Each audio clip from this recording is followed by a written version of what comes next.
y का वो मान ज्ञात कीजिए जिसके लिए बिंदु p -2 -3 और q 10 y के बीच की दूरी 10 है। तो भैया देखिए ये p पॉइंट है 2 और -3, ठीक है, दिख रहा है ना, और ये q पॉइंट है 10 और y। इन दोनों के बीच की दूरी कितनी दी हुई है? 10 दी हुई है। तो सिंपल लगाते हैं PQ बराबर रूट अंडर इसको x1 और y1 मान लेते हैं और इसको x1 माइनस x2 का होल स्क्वायर और y1 माइनस, कोई दिक्कत? अब चलिए x1 का मान कितना है? 2, y2 का मान x2 का मान 10 है ना, प्लस y1 का मान -3 और y2 का मान माइनस y होल स्क्वायर। ये PQ का मान कितना है? 10 डाल दिया। अब देखिए 10 2 - 10 -8 का स्क्वायर प्लस -3 -y का होल स्क्वायर। अब देखिए मैं क्या कर रहा हूँ, दोनों तरफ वर्ग कर रहा हूँ, दोनों तरफ वर्ग कर रहा हूँ। दोनों तरफ जैसे ही मैं वर्ग करूंगा तो लिख देंगे पहले ही दोनों तरफ वर्ग करने पर, दोनों तरफ वर्ग करने पर तो 10 पे स्क्वायर आ जाएगा क्योंकि इस पे स्क्वायर रूट नहीं है, और इसका स्क्वायर रूट स्क्वायर क्या हो जाएगा? कैंसिल हो जाएगा। तो ये हो जाएगा -8 का स्क्वायर तोड़ देते हैं 64 प्लस -3 -y का होल स्क्वायर। इसको थोड़ा सा हम साइड में जाके तोड़ते हैं, समझे? अब देखो -3 और -y का होल स्क्वायर है ना, इसमें से क्या करते हैं, मैं माइनस को निकाल रहा हूँ, समझ गए? जैसे माइनस को निकालोगी तो तुम कहोगे भैया 3 बचा, अब प्लस y बचा, इस पे क्या है? पूरा का होल स्क्वायर है। ये स्क्वायर माइनस पे भी जाएगा तो माइनस का स्क्वायर -2 बार गुना होगा तो क्या आएगा? प्लस, और इधर 3 प्लस y का होल स्क्वायर बचा। तो सिंपल में 3 प्लस y का होल स्क्वायर लिख दूंगा तो कोई आप लोगों को पेट में दर्द तो नहीं होगा ना, कोई तकलीफ तो नहीं होगी ना। तो मैं डायरेक्ट लिख रहा हूँ 3 प्लस 10 का स्क्वायर बराबर 64। मैं 3 प्लस y का होल स्क्वायर जब उठा ही रहा हूँ तो इसको a प्लस b का होल स्क्वायर पर तोड़ ही देता हूँ।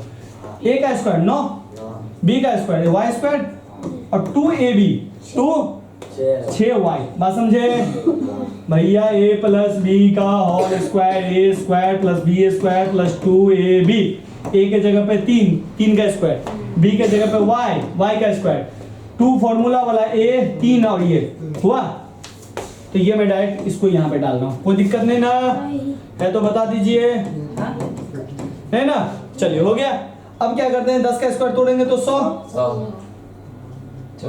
बराबर 64 64 और 9 73 ना, plus y square plus 6y। मैं 100 को इधर भेज देता हूँ, इधर तो इधर 0 बच गया, इधर क्या बचेगा? 73 plus y square plus 6y minus 100। अब लिखने का ढंग देखिए, y स्क्वायर को पहले लिख रहा हूँ, ठीक, फिर मैं प्लस 6y को लिख रहा हूँ, ठीक, कोई दिक्कत?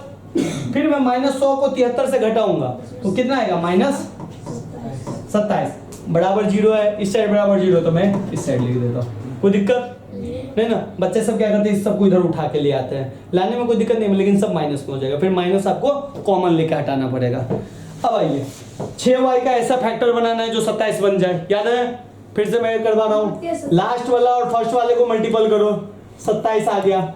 27 का ऐसा फैक्टर लेना है जिसको जोड़ के या घटा के बीच वाला करें, 9 या 27, 9 में से 3 जाएगा 6। बस लिखने में आपको ढंग रखना है, समझे? तो भाई y square plus 9y minus 3y minus 27 बराबर 0 हो गया। 9 में से 3 जाएगा 6 प्लस 6y प्लस 6y। अगर माइनस 3y पहले लिख देता फिर भी ठीक था, ठीक है, लेकिन माइनस 9y प्लस 3y नहीं लिखना था। बात समझे कि नहीं? क्योंकि प्लस 6y पुराना है ना। अब देखो इन दोनों में से y कॉमन लेंगे तो y प्लस 9, और इन दोनों में से -3 कॉमन लेंगे तो y minus 9, sorry y plus 9, क्योंकि माइनस कॉमन है ना, तो इसमें से भी माइनस निकला और इसमें से भी। अब मैंने बार बार बोला ये दोनों क्या होना चाहिए? सेम। तो ये बचा y प्लस 9 और ये हुआ y माइनस 3। अब इसको अलग अलग करेंगे तो y प्लस 9 बराबर 0 और y माइनस 3 बराबर 0। तो y बराबर यहाँ पे क्या बचा?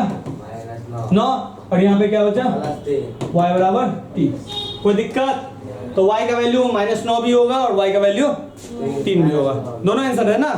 चल आगे चले, 2 क्वेश्चन बचा है। नहीं समझ में आया? कहाँ नहीं समझ में आया? कहाँ नहीं समझ में आया आपको बताओ ना। ये वाला पॉइंट नहीं समझ में आया आपको? बाहर वाला समझ। दोनों तरफ वर्ड करने पे, तो दोनों तरफ वर्ड कर दीजिए ना। 10 का स्क्वायर आ गया 100, 10 स्क्वायर 10 स्क्वायर, इस पे से स्क्वायर और इस पे से स्क्वायर रूट तो कट जाता है ना। तो ये वाला पार्ट यहाँ से कैलकुलेशन समझ गया, बस हो गया। ये मैंने स्क्वायर रूट यहाँ पे थोड़ा सा लिख के दिया था और यहाँ पे मैंने नहीं किया। बाहर ही रहना सब थोड़ा भी। भैया बहुत देर हो गया। हाँ फिर भी लेट आया हूँ मैं लोग। अरे सोनू क्रॉस करवा रहे हैं, 10 मिनट रुक नहीं सकता है। हैं? अब देखिए क्या कर रहा है, यदि Q 0.1 है, Q बिंदु P और